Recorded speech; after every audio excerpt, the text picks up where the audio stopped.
Bonjour. Bienvenue pour cette après-midi database et IA. Alors, je vais partager mon écran. Normalement, on est bon sur ça, là. Ça a l'air pas mal. Let's go. Donc moi, je vais vous parler de base de données et d'IA. Ça tombe bien. L'idée, en fait, c'est de voir comment c'est super simple, hein, super facile de mettre en œuvre des applications à base d'IA, et notamment avec la technologie HeatWave.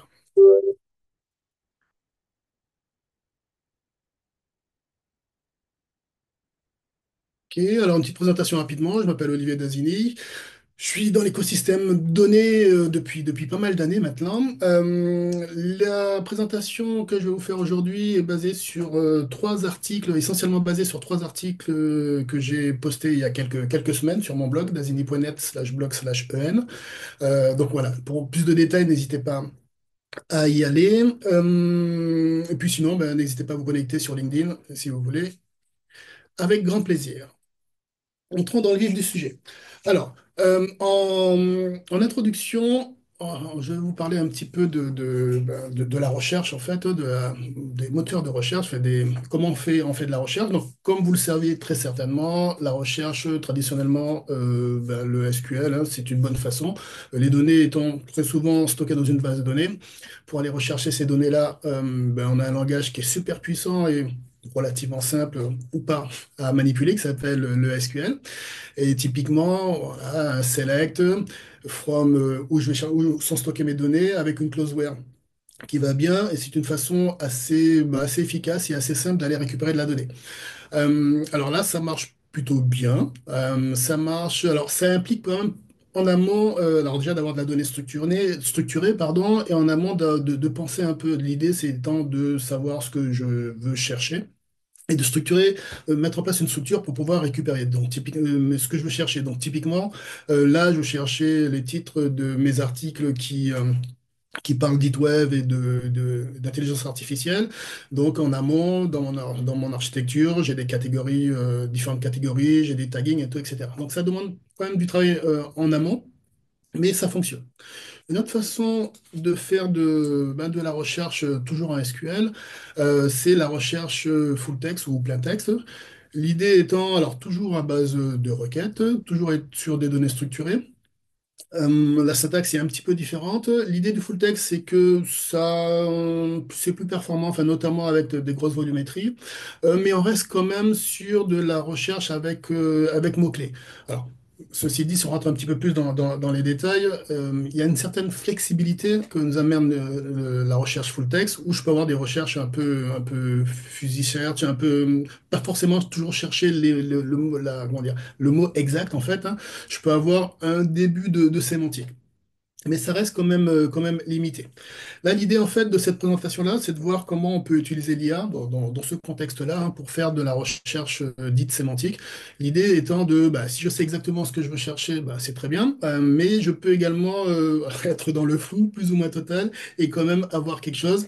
Je peux même mettre en place, et on le verra également, un chatbot assez facilement également sur ces données-là pour pouvoir aller un petit peu plus loin dans la recherche si nécessaire. Donc voilà.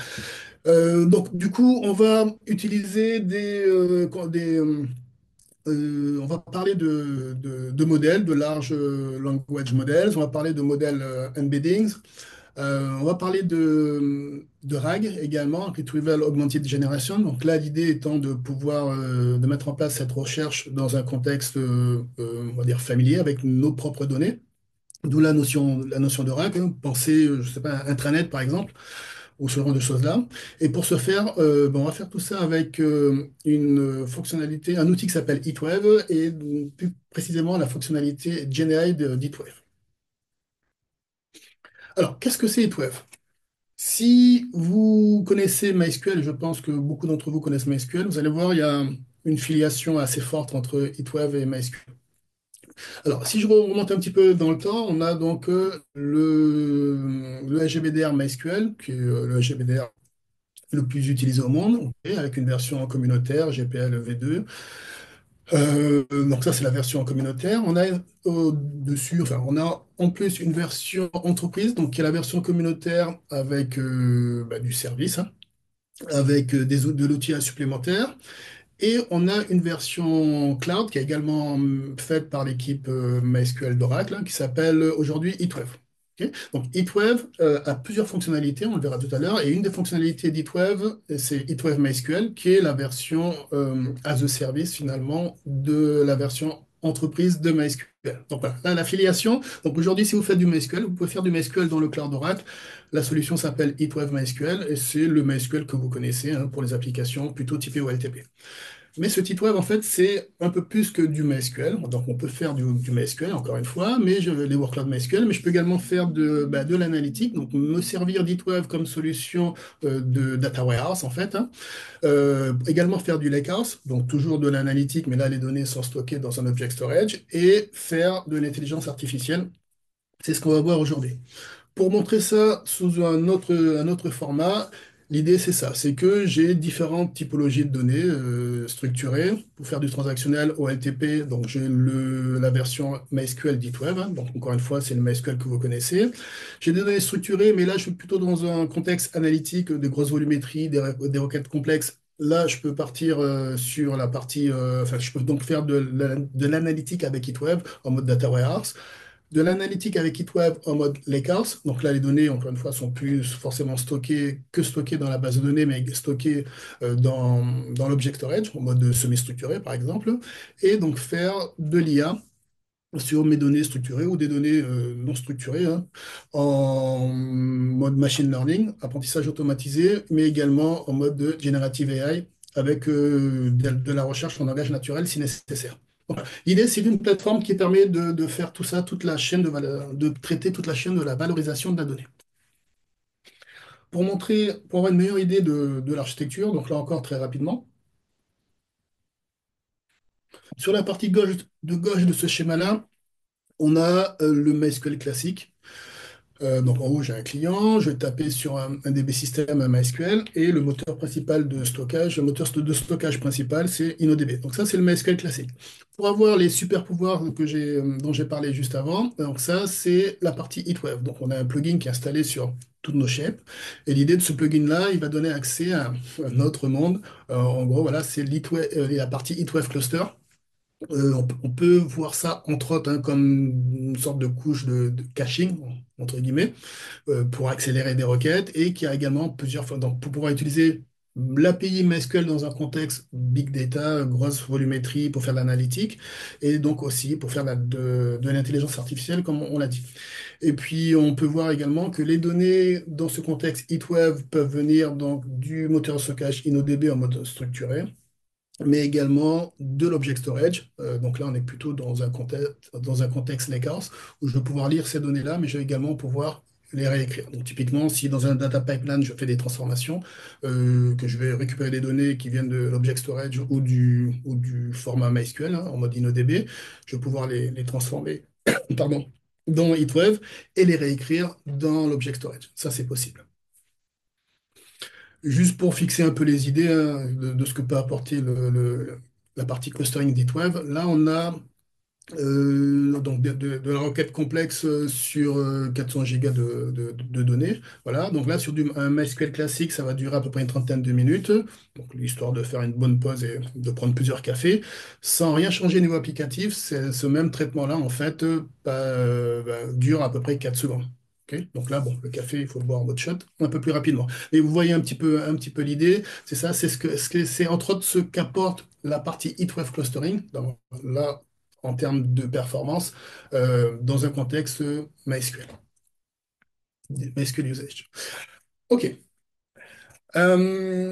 Donc là aujourd'hui on va faire un focus plutôt sur la partie IA et comme on l'a vu on a deux principales fonctionnalités la partie apprentissage automatique avec HeatWave AutoML et la partie Generative AI avec HeatWave Generate. Donc, je vais pas trop montrer ce qu'on peut faire avec aujourd'hui pour la partie AutoML, même si ça peut s'intégrer assez facilement dans ce qu'on va voir aujourd'hui, mais juste pour fixer les idées.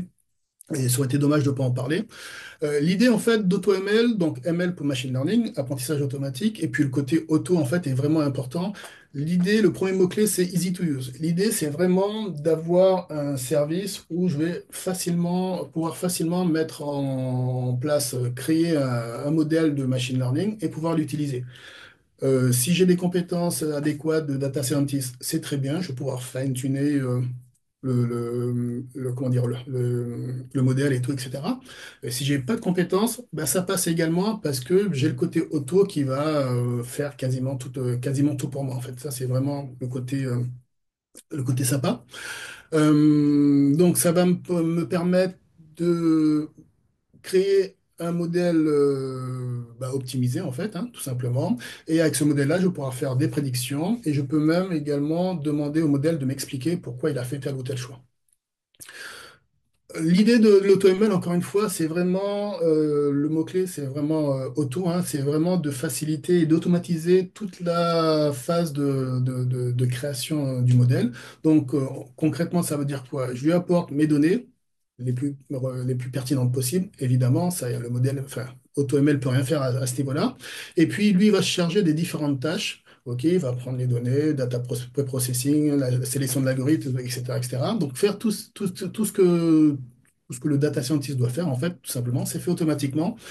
Et il va créer le modèle. Donc là, le modèle sera disponible. Et à partir de là, donc ça, c'est un bac. Et à partir de là, en fait, je vais pouvoir l'intégrer facilement dans mon application pour pouvoir l'utiliser pour faire mes prédictions. Et encore une fois, j'ai mes prédictions, mais j'ai également l'explication possible de pourquoi le modèle a fait tel ou tel choix. Alors, comment ça s'utilise? Ben, je vous ai dit que c'était très simple, hein. En fait, on a une API SQL. C'est des procédures stockées ou des fonctions stockées, et c'est aussi simple que ça. J'ai mes données. Pour créer mon modèle, j'ai ma procédure stockée ML underscore trend qui va me créer mon modèle. Ok, donc je lui passe mes données, je vais lui dire quel type de tâche je veux. On verra les tâches qu'on supporte juste après. Et bah, ça va mouliner un certain temps. Si je veux, pardon, que ça mouline moins longtemps, je vais pouvoir rajouter des nœuds. Rappelez-vous le schéma tout à l'heure. Donc là, on se calque de façon quasiment linéaire. Et puis, une fois que mon modèle est créé, dans mon code, en fait, j'utilise quoi? Ben, des procédures stockées, des fonctions stockées. Donc, en mode SQL, hein. Concrètement, ça veut dire quoi? Ça veut dire que si je sais comment, dans mon langage de programmation préféré, utiliser le SQL, ben, de MySQL en l'occurrence, là, ben, je vais pouvoir utiliser AutoML. Ok, donc, en fait, c'est ça. La seule difficulté, c'est que connaître, savoir comment exécuter des requêtes SQL, là, en l'occurrence, des fonctions stockées ou des procédures stockées. Donc, une fois que mon modèle est créé avec ML underscore trend, dans mon application, ben, je peux utiliser le predict row ou éventuellement le predict table. Là, on est plus en mode batch. Si je veux l'explication, ben, on a le explain row ou l'explain table. Avant ça, si je veux tester mon modèle pour lui donner un score, pour savoir s'il est, pour connaître la qualité de mon modèle, j'ai ML score, etc., etc. Donc, voilà.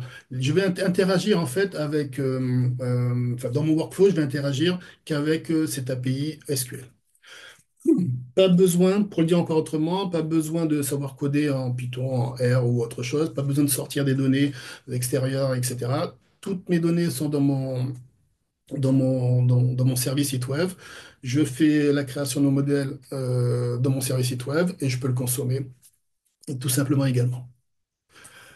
Je parlais de tâches tout à l'heure, donc aujourd'hui on va supporter bah, les tâches suivantes, tout ce qui est anomalie détection, donc trouver des patterns un petit peu bizarres dans un flux de données, tout ce qui est time series forecasting, donc là c'est plutôt sur des données c'est du type time series évidemment.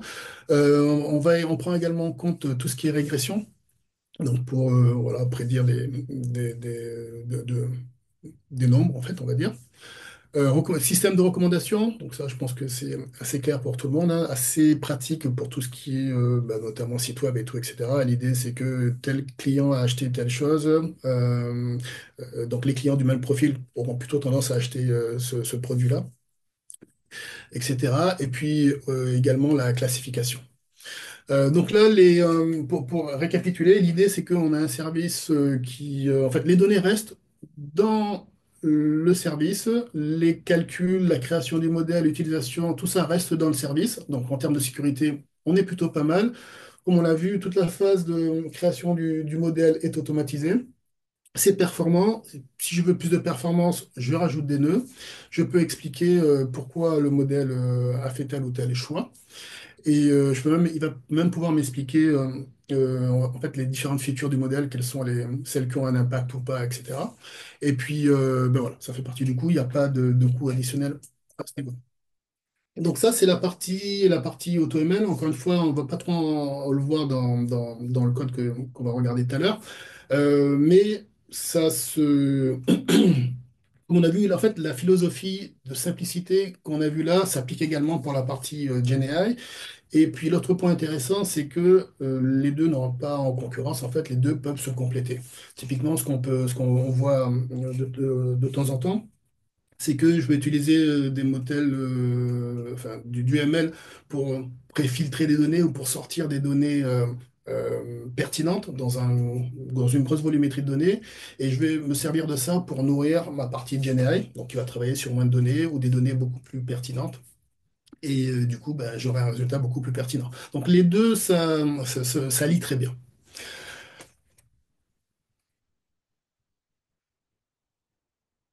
Ok, pardon.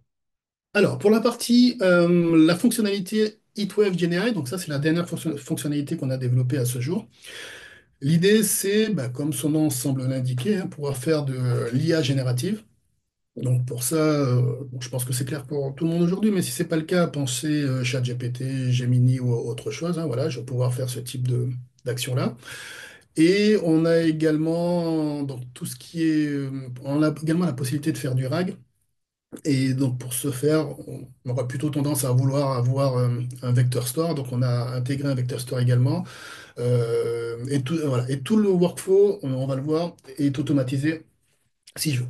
Donc parmi les choses intéressantes à dire, c'est que là, la notion d'intelligence artificielle avec l'intelligence artificielle générative, c'est que ça va nous permettre de manipuler ben, des données non structurées.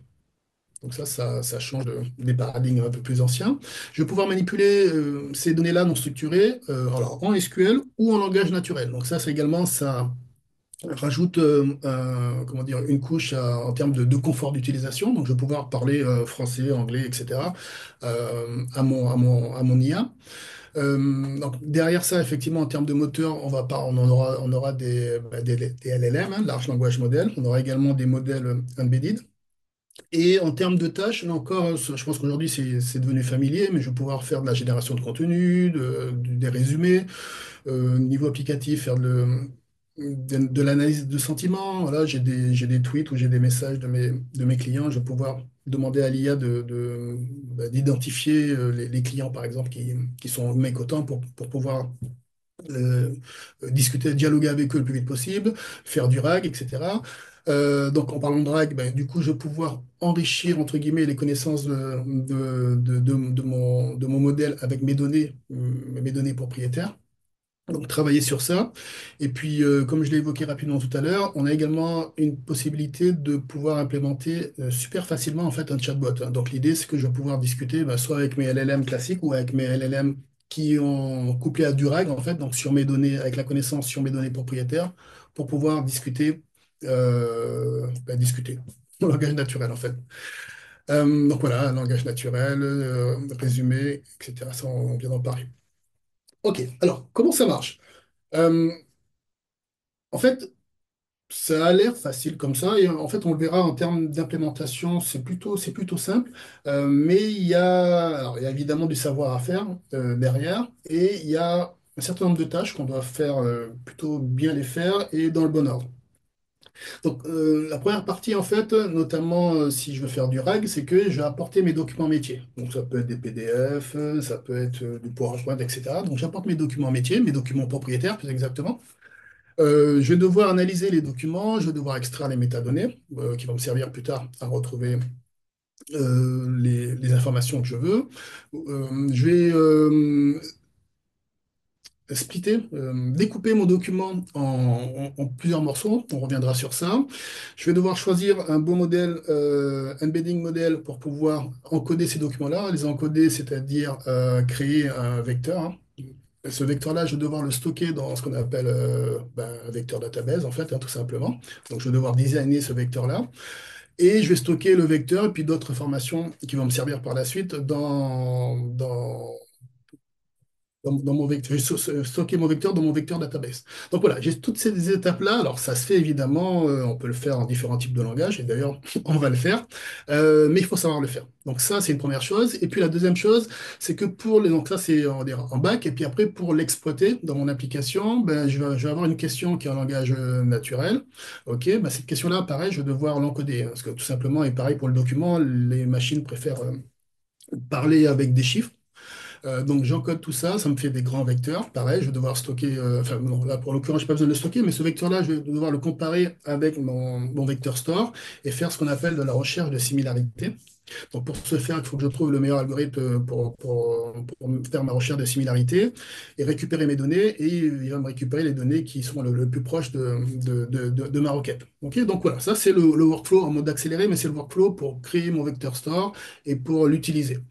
Je peux le faire, encore une fois, manuellement. Et là, l'idée du package, c'est que on simplifie toutes ces étapes-là. Donc, on a finalement deux fonctions qui vont nous permettre de récupérer les données, de faire tout ce qu'on a dit, découper, etc., et créer les vecteurs et les stocker dans mon vector store. Donc, ça, c'est la première fonction. Et la deuxième fonction, enfin, procédure stockée en l'occurrence, et la deuxième qui est une fonction stockée, c'est quoi? Ben, pour mon RAG, je vais pouvoir dialoguer avec mes données métiers, en fait, simplement, encore une fois, hein, toutes les étapes sont simplifiées par cette commande-là. Donc ça, c'est un gros avantage, c'est que bah, si j'ai pas le temps, si je veux aller vite ou si j'ai pas les connaissances, bah, je peux faire du GenAI, je peux faire du RAG et tout, etc. Un des inconvénients quand même, c'est que c'est un peu moins flexible que de le faire manuellement. Donc du coup, on vous laisse le choix. On a le choix de le faire manuellement ou la flexibilité, mais c'est plus long, c'est plus complexe, etc. Ou d'utiliser ces fonctions-là, ça va être plus rapide mais moins flexible, ou faire un mix des deux. Donc le meilleur des deux mondes. Et un point que je vais rajouter, c'est que ce qu'on va voir là, la plupart des tâches qu'on va voir là, notamment pour la première partie, je peux les faire in database. Je peux les faire dans HeatWeb, en fait, donc grâce à des procédures stockées. Aujourd'hui, dans MySQL, comme vous le savez, de façon historique, on peut coder avec des procédures stockées en mode SQL. Là, récemment, on a rajouté la possibilité de faire des procédures stockées, pardon, en JavaScript. OK. Et ces procédures stockées en JavaScript, en fait, on a une API GenAI en fait, qui nous permet d'utiliser les différentes fonctions, les différentes routines qu'on va voir. Donc, je vais pouvoir les faire en JavaScript. Donc, concrètement, ce que je vais montrer là, je vais utiliser le Python parce que bah, je suis mauvais en JavaScript, évidemment. Je ne suis pas développeur, je suis également mauvais en Python, mais légèrement un peu moins mauvais. Donc, les bouts de code que je vais montrer là, c'est essentiellement du Python. Mais j'aurais pu faire exactement la même chose en JavaScript ou d'autres langages. Et j'aurais pu le faire en JavaScript dans HeatWave MySQL en tant que procédure stockée. Donc là, les avantages sont assez simples, hein. Tout est encore une fois dans le service, pas besoin de service externe. En termes de sécurité, les données restent dans le service. Et puis en termes de latence également, c'est super intéressant. Ok. Donc, voilà.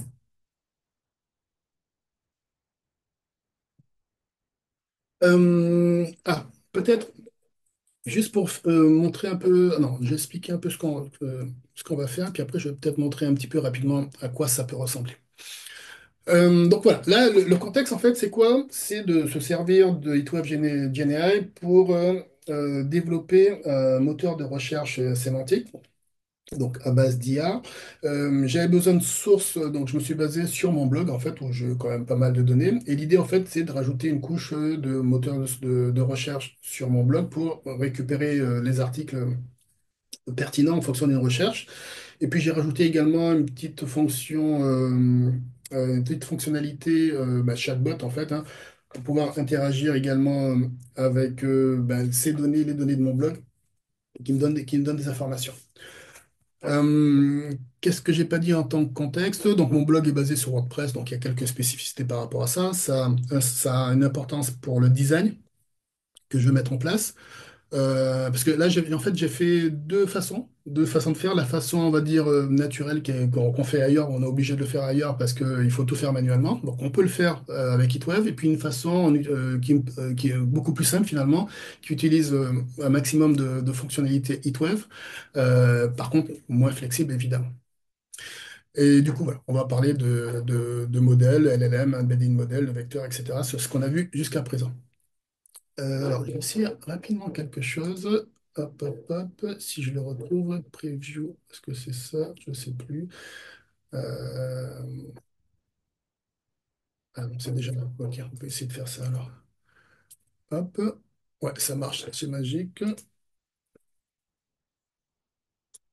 Je vais faire ça. Donc voilà à quoi ça peut ressembler.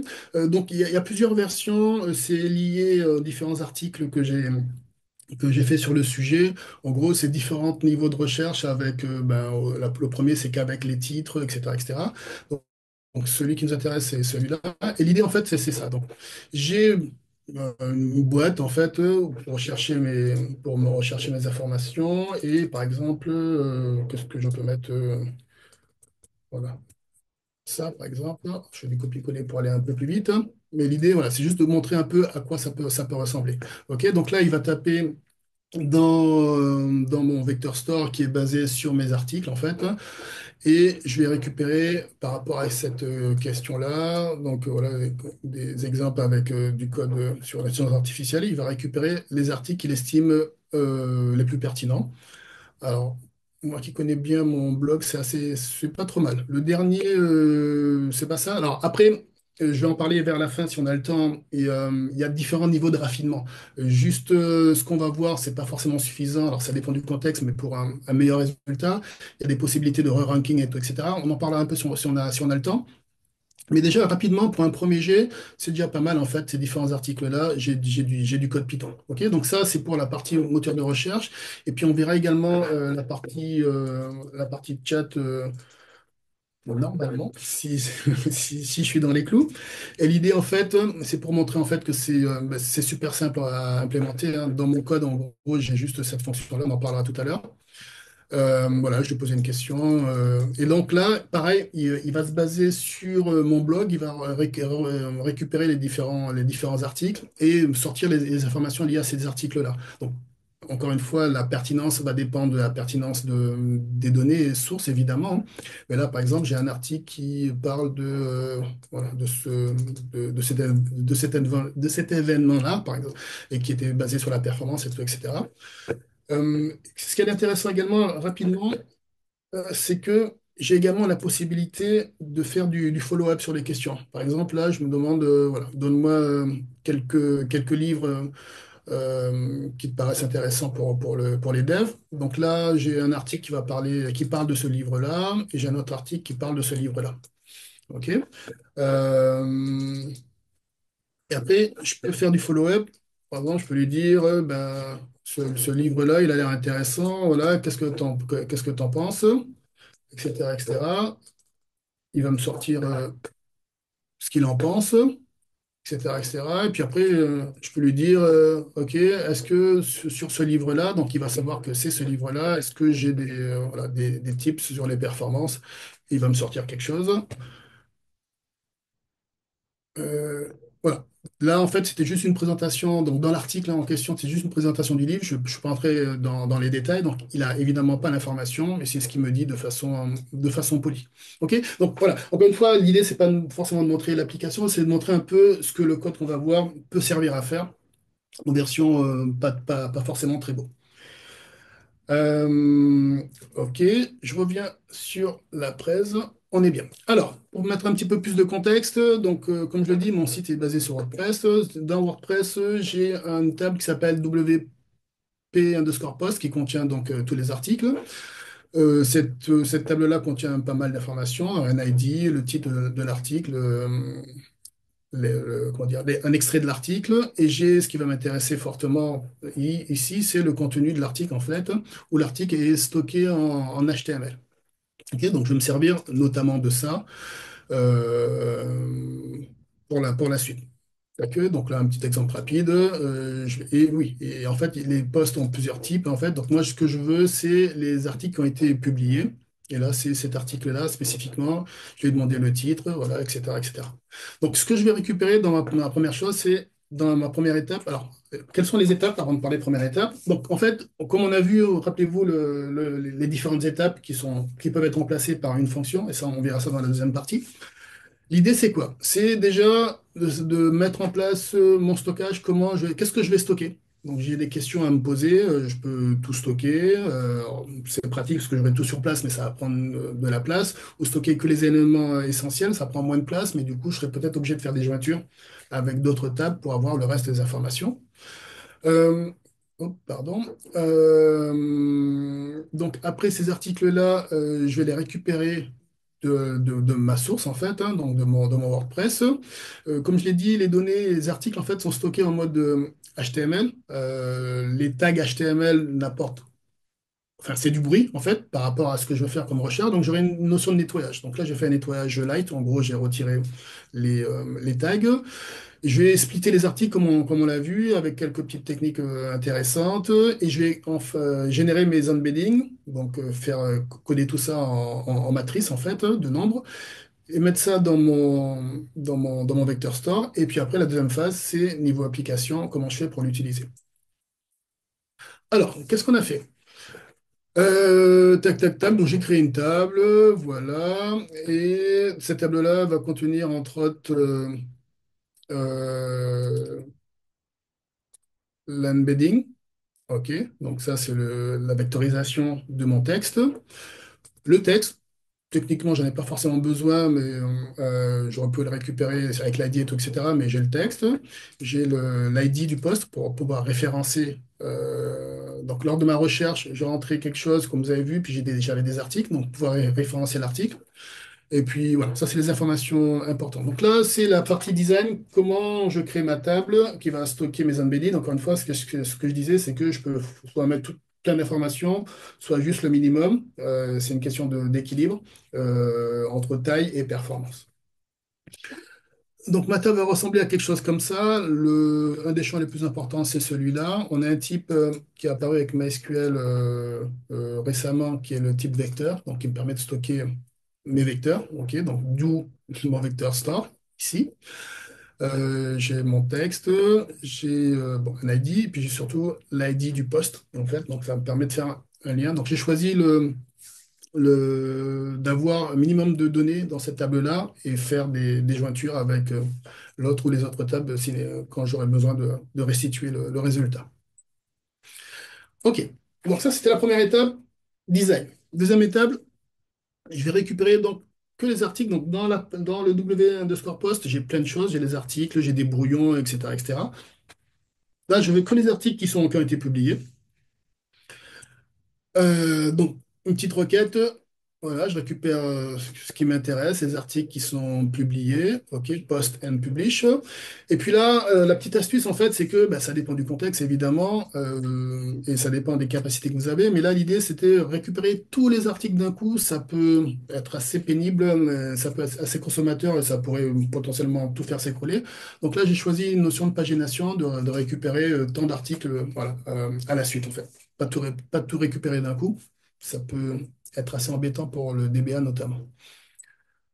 Une fois que j'ai récupéré mes articles, l'idée, comme je le disais, c'est que les articles sont en mode HTML. Enfin, oui, c'est en HTML, pardon, et voilà, ça fait du bruit, donc je vais nettoyer tout ça. Après, j'ai d'autres techniques que j'aurais pu implémenter comme stemming, lemmatization, etc. Je rentre pas dans les détails. J'ai fait simple, en fait. En gros, c'est retirer les tags et puis normaliser les espaces. Ok. Donc là, maintenant, je me retrouve avec des articles tout nus, qu'avec du texte, en fait.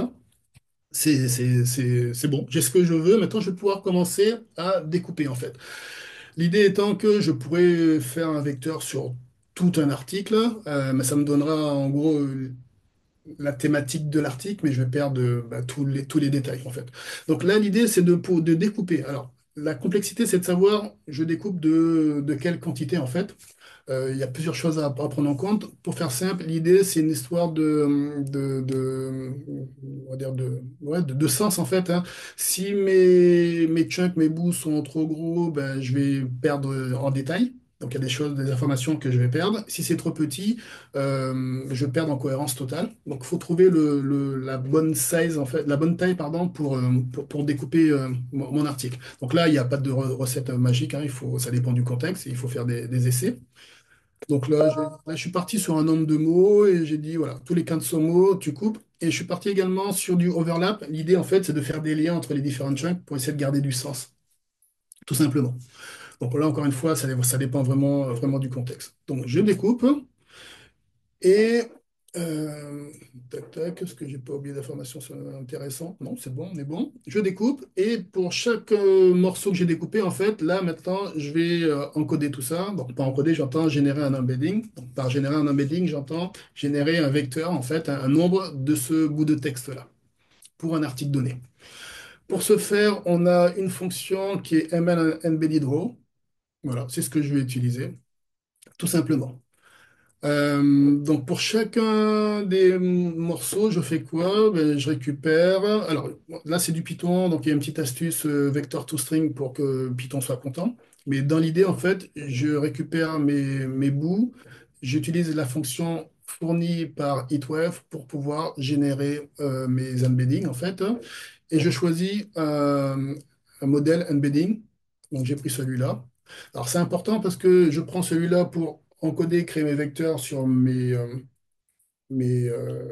articles, mais pour ma recherche, en fait, quand ma recherche, que je vais la faire en langage naturel, je vais également devoir l'encoder, et il faudra prendre le même modèle, évidemment. Sinon, ça ne marche pas. Voilà. Et puis, ben, ça a l'air plutôt pas mal. Maintenant, il faut insérer tout ça dans mon vector store. Donc, du coup, oh, pardon. Oula. J'ai pas été de bon sens, voilà. Du coup, bah, c'est un insert classique en fait, et je lui dis, je vais récupérer quoi? Ben, en fonction de la structure sur laquelle je suis parti, je vais insérer ben, les différents éléments et notamment le chunk et l'embedding qui va bien, en fait, tout simplement. Là, la petite astuce, là encore, astuce de DBA, j'ai fait des tailles. En fait, l'idée, c'était pas de prendre tous les articles et de mettre tous les chunks d'un coup. Ça va dépendre également des caractéristiques de la machine et tout, etc., etc. Donc, j'ai fait ça par lot, par batch, en fait, hein, pour éviter de tout casser, tout simplement. OK.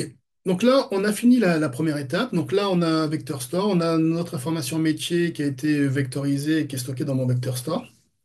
Et maintenant, au niveau applicatif, comme on a vu, donc j'ai mon formulaire qui va prendre ma requête en langage naturel. Et cette requête en langage naturel, ben, je ne peux pas l'envoyer tel quel, hein, ok? Donc il faut que je l'encode. Et après, je vais faire de la recherche par similarité. Donc pour l'encoder, en fait, donc là, on est en SQL, hein, mais en gros, ça c'est ma question. Le modèle, c'est le même que le modèle que j'ai pris pour encoder mes articles, hein, évidemment. Et puis, je vais utiliser ben, la même fonction, en fait, hein, pour encoder mon texte. Donc, ça, c'est en SQL. En Python, ça donne ça, hein. Dans mon code Python, je récupère, euh, il est où? Le search item, donc la requête, et je lui passe des options, notamment les options, ben, c'est le modèle pour garder le même modèle. OK? C'est la même chose. Donc là, j'ai un vecteur et maintenant je vais pouvoir comparer deux vecteurs. Et là, c'est une histoire de distance en fait. Alors, en termes de distance, on a trois algorithmes. Cosinus, le dot product, je ne sais pas comment ça se dit en français, et puis la distance euclidienne. Donc là encore, ça dépend du contexte. Dans mon cas, ce qui marche le mieux, c'est cosinus en fait, hein. Donc c'est ce que je vais utiliser dans mon code en fait, tout simplement. Et j'utilise la fonction distance. Donc, on a une fonction distance et qui est la distance entre l'item, donc ma requête en langage naturel, et ben, tout ce que j'ai dans mon vector store, tout simplement. Et tu fais une recherche cosinus. Voilà. Et ça me renvoie un résultat. Donc, après, le résultat, c'est de la science de la requête, hein. Donc, en fonction de ce que je veux, comment je veux extraire le résultat. Je ne veux pas forcément détailler la requête, mais voilà, ça me donne quelque chose, dans ce cas précis-là, quelque chose comme ça. C'est ce qu'on a vu à peu près. Le titre, donc là, j'ai affiché l'extrait. Et puis j'ai le lien, en fait, qui va me permettre de cliquer sur l'article. Donc ce lien-là que j'ai mis sur le titre dans la démo que vous avez vue. Et puis la distance, voilà, vous comprenez, c'est une histoire de distance et c'est classé évidemment par la distance la plus faible. Donc en fonction de ma requête, il a estimé que ben, ça c'est le premier à envoyer parce que c'est la distance la plus faible, ça c'est le deuxième parce que c'est une distance un peu plus éloignée, etc. etc. Ok. Donc voilà. Ça, c'est ce qu'on vient de dire. Donc, l'idée, en fait, c'est quoi? Ben, en gros, c'est toutes les étapes qu'on a vues, découper, tout, etc. Traduire tout ça en vecteur et faire prendre la requête en langage naturel, la traduire en vecteur également, et faire de la recherche par similarité. Donc, je peux le faire manuellement, c'est beaucoup plus flexible, comme on l'a vu, et ça marche. Je peux également utiliser les fonctions natives, en fait, ça va me faire gagner beaucoup de temps, mais je perds en flexibilité. Vous voyez, tout à l'heure, on avait neuf étapes, là, j'en ai plus que 3. L'étape de nettoyage, bah, ça, je ne peux pas y couper, hein. Il faut que les données soient le plus propres possible, évidemment. Donc, c'est la même que tout à l'heure. Il y a une petite subtilité, c'est que pour la partie, on va dire, automatique, les données doivent être à tout prix en mode Lakehouse dans l'object storage. Ok. Donc, je ne peux pas les prendre directement dans ma table WordPress, wpost, et je suis obligé de les transférer dans mon object storage, et là, je vais pouvoir les intégrer avec ma fonction. Bon, c'est comme ça, c'est une contrainte. Après, dans un certain sens, ça n'a pas forcément ça a en fait, ça a du sens de stocker de grosses quantités de données dans l'object storage. C'est pas cher, c'est du stockage affiné, tout, etc. Donc, dans mon process, en fait, j'extrais les données, je les nettoie, je les stocke. Alors après, ça dépend du contexte, hein. Je peux avoir les données brutes et les données nettoyées ou les données nettoyées directement. Mais bref, j'ai mes données nettoyées in fine dans mon object storage que je vais récupérer grâce aux fonctions natives. C'est ce qu'on va voir maintenant. Donc cette partie-là, c'est la même, le remove HTML tags et tout, etc. Euh, Comme je l'ai dit, les données doivent être dans l'object storage pour pouvoir être utilisées par la fonction sous un des formats qu'on supporte aujourd'hui, PowerPoint, texte, HTML, doc, PDF. Bon, ça tombe bien, c'est du HTML, mais vu que je dirais tous les tags, donc on est plutôt dans du texte. Bon, ça ne change pas grand-chose, évidemment, mais voilà, c'est supporté sous un des formats supportés. Ça, c'est la fonction qu'on a vue tout à l'heure pour nettoyer, en fait, hein. C'est juste la seule différence que tout à l'heure, on a vu en Python. Là, elle est en mode JavaScript, en mode fonction. Alors, je vous ai dit que tout ce qu'on a fait tout à l'heure, j'aurais pu le faire en JavaScript. C'est possible. Et j'aurais pu le faire en JavaScript en tant que fonction stockée dans le service site web, avec tous les avantages que ça a. C'est possible également. Ça, c'est un exemple. Donc, les données sont dans l'object storage et maintenant toute la phase de vectorisation, découpage et tout qu'on a fait à la main, en fait, ben, j'ai juste une fonction pour le faire. J'ai utilisé cette. En fait, j'ai deux choix, deux fonctions, mais j'ai utilisé celle-là, itWebLoad. Donc, elle prend mon fichier TXT et toutes les étapes qu'on a vues tout à l'heure, découper, tout, etc., etc., ça, elle le fait pour moi automatiquement. Donc là, il y a plusieurs façons de faire encore. Je peux passer par la plus simple à expliquer. J'ai un lien vers. Donc c'est dans un répertoire sur l'object storage, dans un bucket plus exactement, pour employer la bonne terminologie. Je récupère tout et juste une seule fonction, celle-là, ça me prend mes données, ça les découpe, ça crée ma table qui va stocker mes embedded en fait, hein. Donc ça, c'est voilà, un format imposé, on va dire. Je me retrouve avec un embedding. OK, mais qui va être stocké ici, vecteur. Je lui dis qu'est-ce que je veux, évidemment. Donc, le modèle, encore une fois, c'est le même, hein. OK, voilà. Donc, ça a été créé automatiquement et les données sont découpées en segments et tout, etc. et stockées automatiquement là-dedans. Donc, la première phase, on a pris 7 ou 8 étapes, je ne me rappelle plus, ou 6 ou 7 étapes, c'est fait avec une seule commande. Et la recherche de similarité. Donc, dans mon cas, en fait, comme je fais de la recherche pour le moteur de stockage, pour le moteur de recherche, pardon, ben, c'est la même qu'on a vu tout à l'heure. Alors, elle est un petit peu différente parce que la table de source est évidemment différente, hein, mais dans l'idée, c'est la même chose. On retrouve toujours le distance, le cosinus, et je fais une recherche entre la requête en langage naturel et les données stockées. OK? Et voilà, ça ressort un peu le même type de contenu, évidemment. Donc, beaucoup plus simple, mais moins flexible. Donc, voilà, il faut trouver l'équilibre, ça dépend des contextes. La dernière chose dont j'ai envie de vous parler, donc après, comme c'est simple à faire, finalement, on peut rajouter aussi facilement d'autres fonctionnalités. J'ai parlé rapidement d'AutoML tout à l'heure. Mais voilà, ça faisait trop long, on aurait pu penser à quelque chose par rapport à ça. Mais là, en fait, rajouter un module de chat, comme on l'a vu tout à l'heure, sur ces données, sur mes données de mon blog, en fait, c'est assez facile avec HeatWave Chat, en fait, tout simplement. Donc, HeatWave Chat, ben, c'est mettre en place un chatbot, hein. Il n'y a pas autre chose. Comment ça fonctionne? Ben, j'ai une commande HeatWave Chat. Voilà, c'est une procédure stockée qui prend quoi? Qui prend la requête en langage naturel, donc ce que j'ai rentré dans mon formulaire tout à l'heure. Et puis, j'ai la possibilité de lui donner quelques options. Alors, donc, il y a le modèle, donc ça, c'est le modèle utilisé pour pouvoir discuter. Donc, il y a le modèle embedding et il y a le LLM. Donc, ça, c'est des LLM, je crois que j'en ai pas parlé, mais c'est des LLM qui sont embarqués dans le service.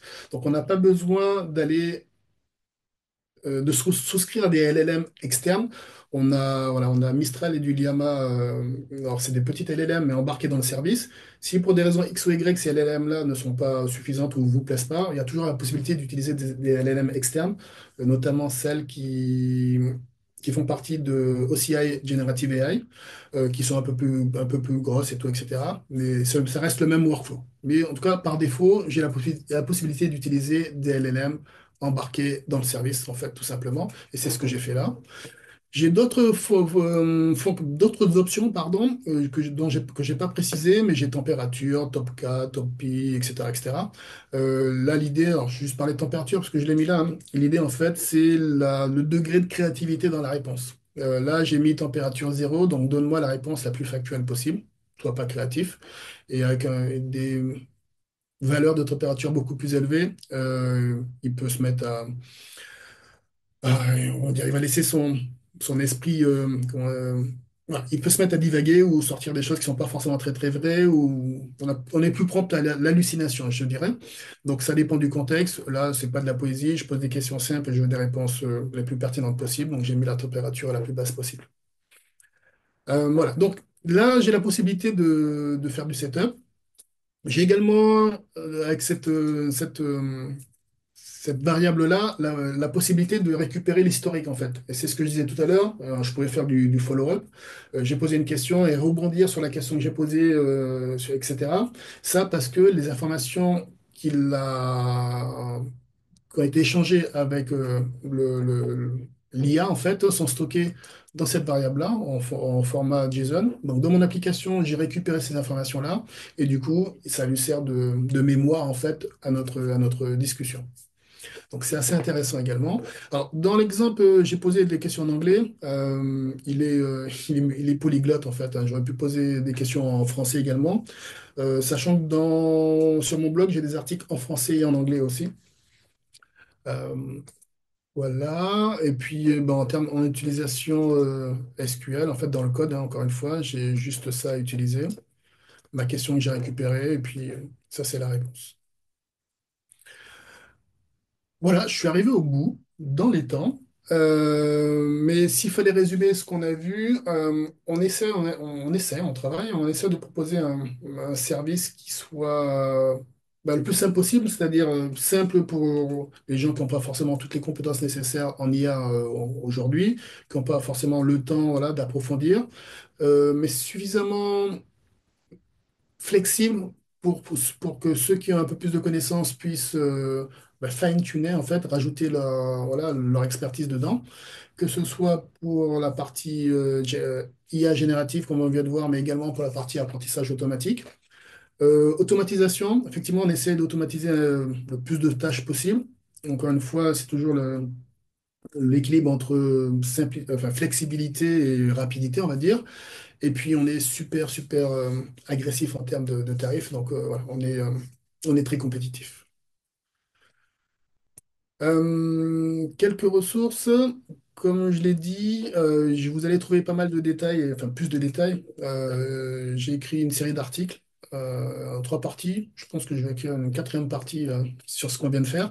Voilà, mais si vous voulez approfondir un petit peu plus le sujet, voir un peu plus de code en Python et en JavaScript aussi, l'article 2, je crois que j'ai tout fait en JavaScript en procédure stockée.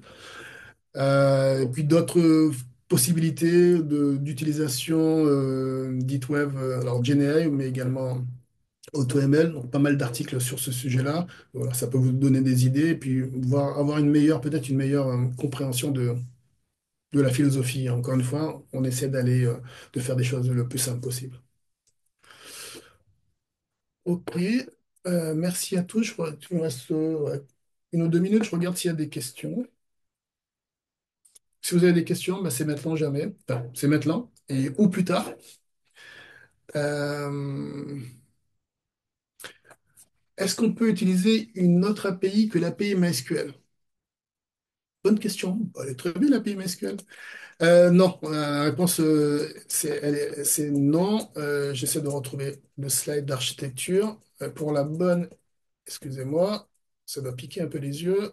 Pour la bonne et simple raison que voilà, le, le point d'entrée en fait du cluster HeatWave et donc de toutes les fonctionnalités, celles qu'on vient de voir notamment, c'est le MySQL DB System. Ok, donc c'est du SQL de MySQL. Ok.